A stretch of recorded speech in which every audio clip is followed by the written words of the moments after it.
Hey now, Brawlers, it's time for another Board Game Brawl review with Nick Minahan, sponsored by BoardGameBliss.com.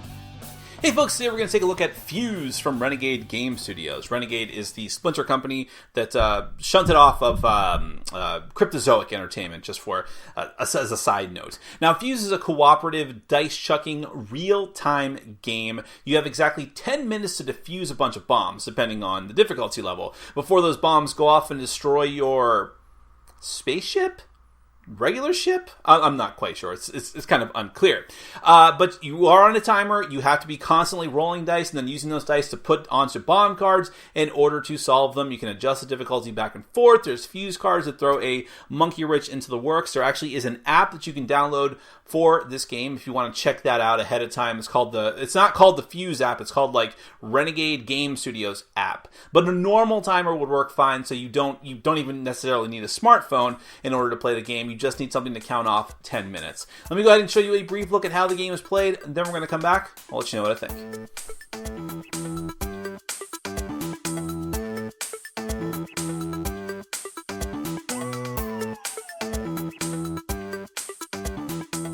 Okay, I'm going to give you a quick overview of Fuse. This is a cooperative game for 1 to 5 players. Yes, you can play the game solo.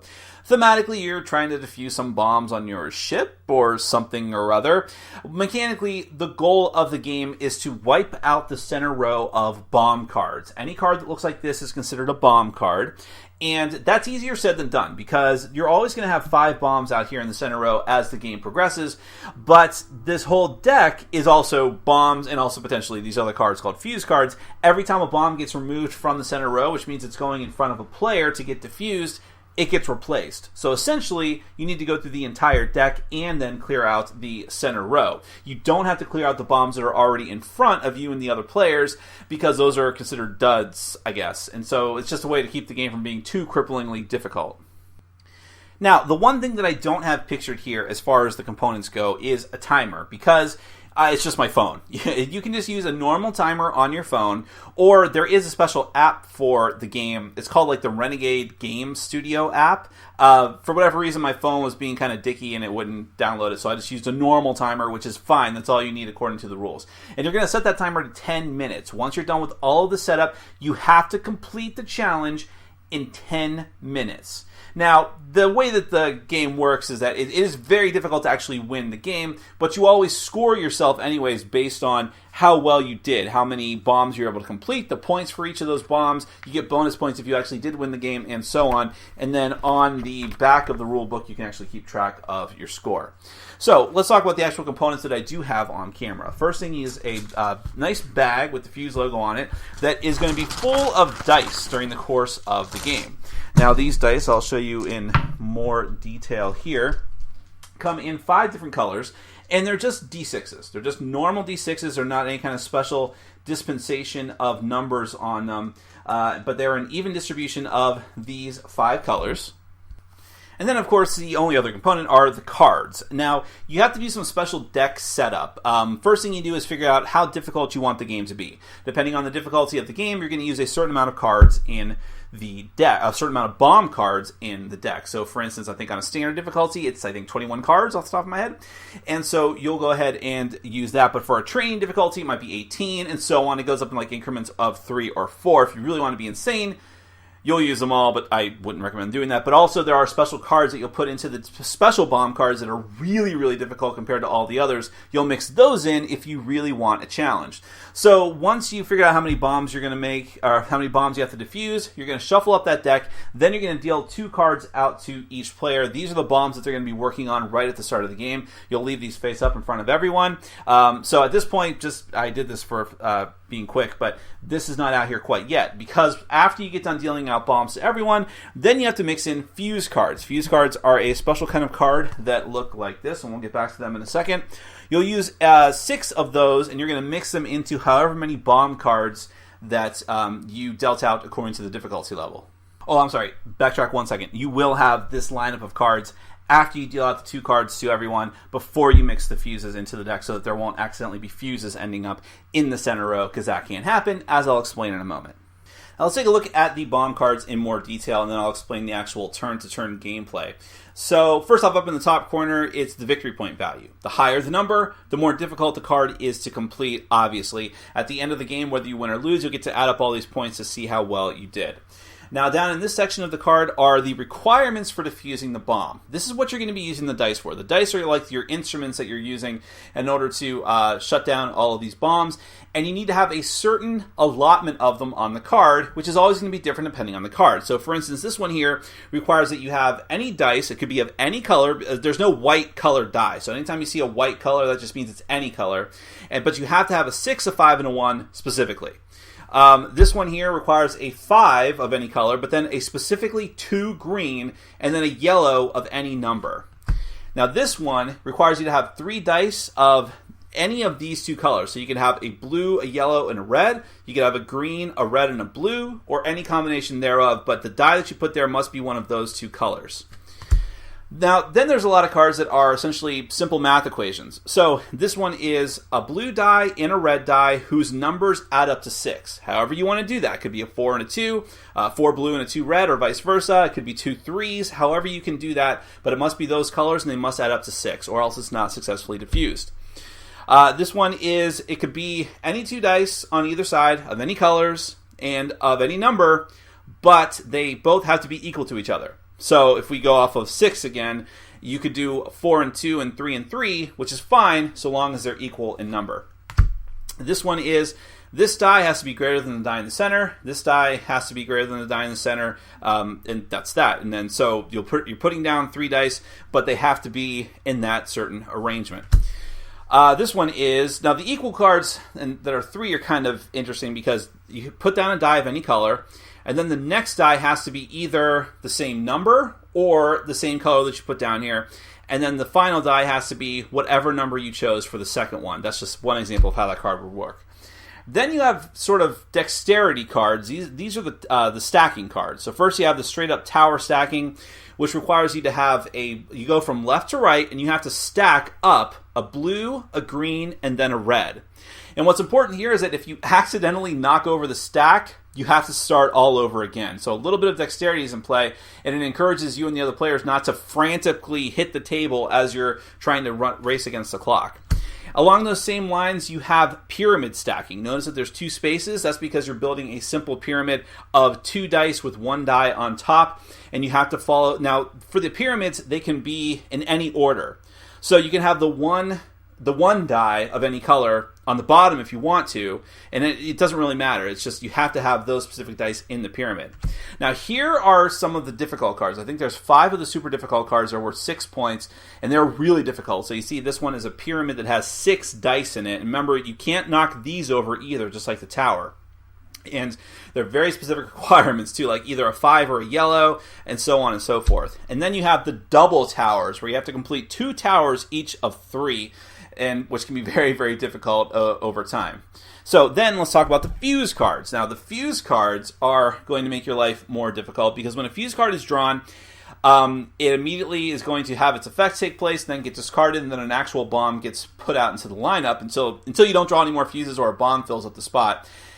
And a fuse is going to make every player on the board discard the appropriate die. So in this case, it's going to be a 3. If anyone has a 3 out on the board on one of their bombs, they have to discard one of them. And this one is red. So if there's any red die on anyone's bombs, each player has to discard 1 red from one of their bombs. All right, so that's all the components. So let's actually talk about how the game is going to be played. So like I said, once you've done all of the setup, one player is going to be chosen as the start player, and they're going to get the bag o' dice with all the dice inside. You're going to start the timer, and then it's on. Then you're just frantically taking your actions turn by turn. When someone has the bag, they're considered the active player, but everyone's still sort of acting simultaneously, because what's going to happen is the active player is going to draw a number of dice from the bag equal to however many players are in the game. Let's say for this example, we're going to do 4 players. So you immediately draw 4. If you screw up and draw too many, you have to start all over again and roll those 4 dice. Now, all the players, while the timer is going, have to decide how to utilize those dice. Every player can only take 1 die. You can discuss who gets the die and who's is better getting the die, But remember, the timer is going, so you can't spend too much time on deliberation. The important part about this is, so let's say that I take a die, and I could use this black die here, no problem whatsoever. And let's say that this is one of my teammates' cards. We'll just do it like this. And so my teammate says, well, I can take that red. That's going to start off my pyramid, no problem whatsoever. And then let's say my third teammate over here says, well, one of my dice here, let's see. Let's think of a better example. Let's say that this one was a 3. So I say, oh, well, I can start off my tower with a 3. No problem whatsoever. If the fourth player says, oh, I can't do anything with that die, like nothing at all, then you got a problem. If someone cannot claim a die that has been drawn from the bag, that die has to be re-rolled, and every player has to either get rid of a die that matches the number or the color from one of their bomb cards. So the entire team is penalized for not being able to use every single one of the dice. If you can't use more than one die, you have to take the penalty more than once.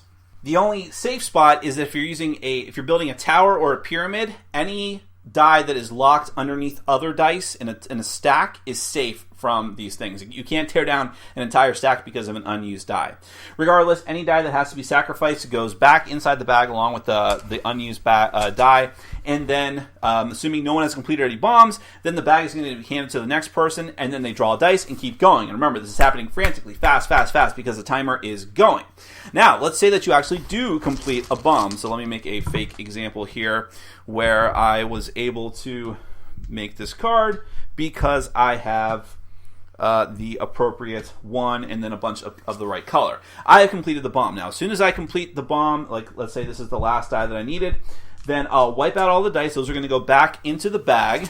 The card gets put off to the side, face down, signifying that that is a completed bomb, and we're going to be able to score the points for that. Then I must immediately take a card from the center. I can think about this if I want. It's best not to take too many high-numbered cards. Like if you've got 2 high-numbered cards in front of you, let's get these out of the way, then you're going to have a really hard time, and you need to be completing bombs as quickly as possible. And less and more difficult cards that you have means that it's more likely you're not going to be able to use a die that comes up, which screws everybody. But when you take a card from the center, it must immediately be replaced. If it's just a bomb, you're fine, no problem. If it ends up being a fuse card, then you immediately have to apply the effect. That gets discarded.